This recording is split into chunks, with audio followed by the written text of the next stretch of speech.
25% GDP से कभी cross नहीं किया, वो 41% के पास है। घरेलू ऋण 41%, 41% ऑफ जीडीपी है, और सेविंग घटकर 6% से कम ऑफ जीडीपी पर आ गई है। यह 50 साल में सबसे कम आंकड़ा आया था।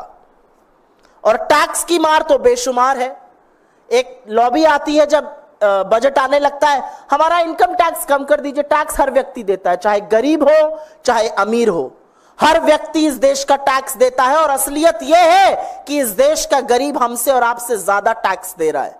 इस देश के आधी आबादी जो सबसे गरीब है, वो जीएसटी का 64%, जो कुल जीएसटी आ रहा है उसका 64% वो लोग दे रहे हैं। पेट्रोल और डीजल की वसूली तो आपको पता ही है।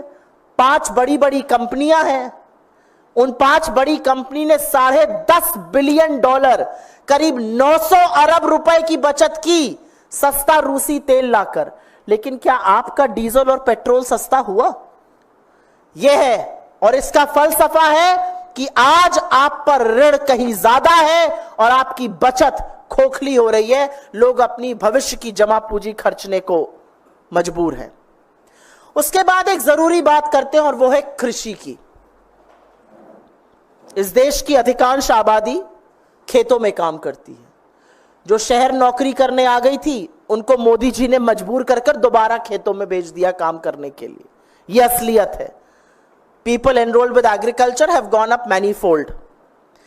वित्तीय वर्ष 2024 में कृषि की जो वृद्धि थी वो 1.4% थी।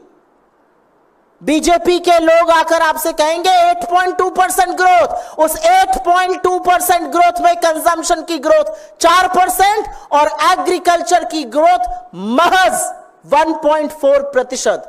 इसमें हमारे सबसे ज्यादा लोग काम करते हैं। यह पिछले वित्तीय वर्ष में 4.7% थी, वहां से लुढ़क के 1.4% आई, जैसा कि यह ग्राफ आपको दिखा रहा है। तो क्या सरकार ज्यादा खर्चा करती है? क्या सरकार ज्यादा काम करने लगती है?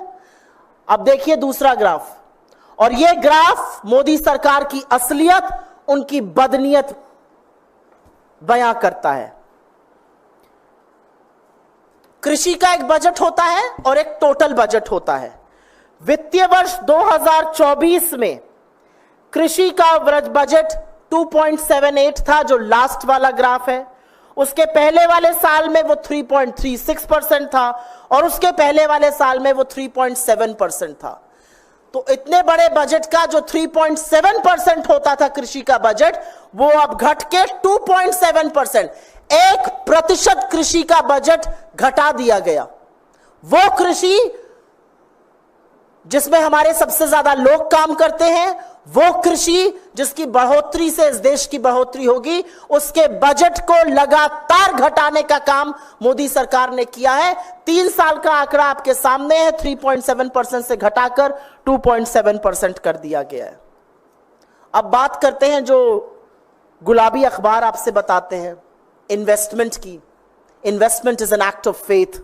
आपसे कोई कहेगा मेरी कंपनी में पैसा लगा दीजिए, तो आप कंपनी के क्रेडेंशियल्स देखिएगा, कैसे लोग हैं, कैसा धंधा है, आगे चल के कैसे वो बढ़ सकता है, इत्यादि इत्यादि।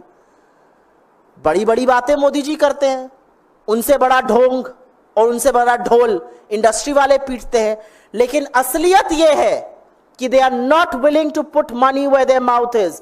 स्लगिश इन्वेस्टमेंट पूरी तरह से कुंद है, इन्वेस्टमेंट पूरी तरह से मंदा है, सुस्त है। और अगर ग्रॉस फिक्स्ड कैपिटल फॉर्मेशन, जो एक मानक होता है इन्वेस्टमेंट का, देखा जाए तो यूपीए के टाइम पर यह जीडीपी का 30% होता था, आज 20 से 25% के बीच में अटका हुआ है।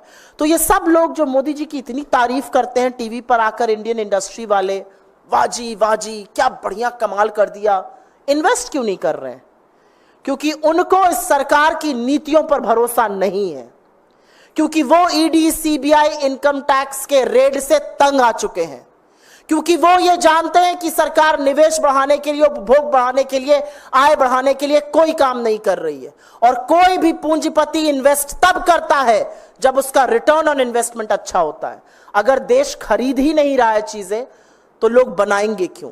और जितनी चीजें कम बनेंगी, उतना इन्वेस्टमेंट कम होगा, उतनी नौकरियां कम बनेंगी। ये कुचक्र है, इसलिए इन्वेस्टमेंट नहीं हो रहा है।